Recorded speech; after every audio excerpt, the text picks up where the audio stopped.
seeing all these kind of charges that banks are allowed to place on their customers, what is the level of infringement, okay, in terms of excess bank charges in Nigeria, and maybe if you know, globally, and how has it affected individuals, corporations, and maybe governments?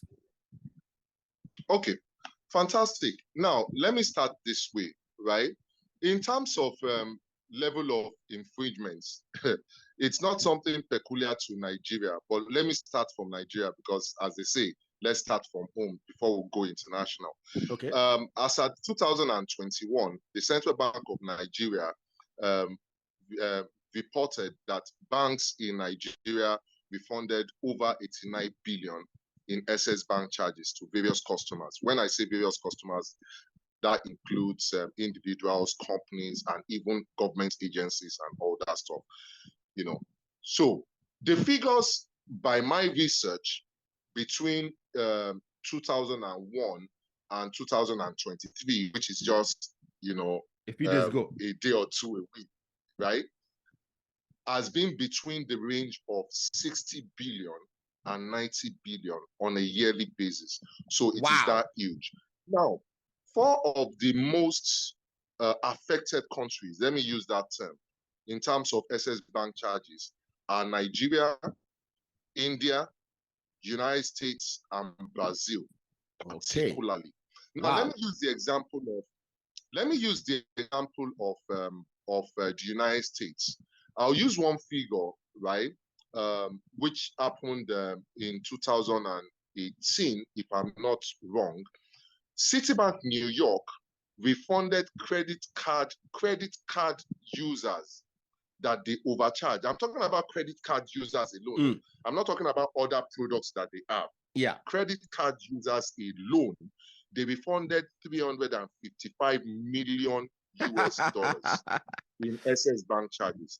I kid you not. I kid you not. So I'm just trying to tell you the magnitude of this problem. In Brazil as well, in India and all that, the figures are not, you know, that pleasant either. So it's actually a global problem. Maybe it's because of the population in these countries. That's where, or either the population or the level of monitoring and implementation and all that stuff, or the regulatory bodies and all that stuff. But the issue is that it's a major problem. And now, how does it affect the average Joe? You make profits, and at the end of the day, your profit is being depleted based on the excess charges that you are paying, that you are not supposed to be paying. That's how it affects the common man. So if you are supposed to make, let's say, 10 naira as your profit after tax, at the end of the day, because of excess bank charges, it can be as low as 7 naira and all that stuff, you know. So it is that bad. It is that bad.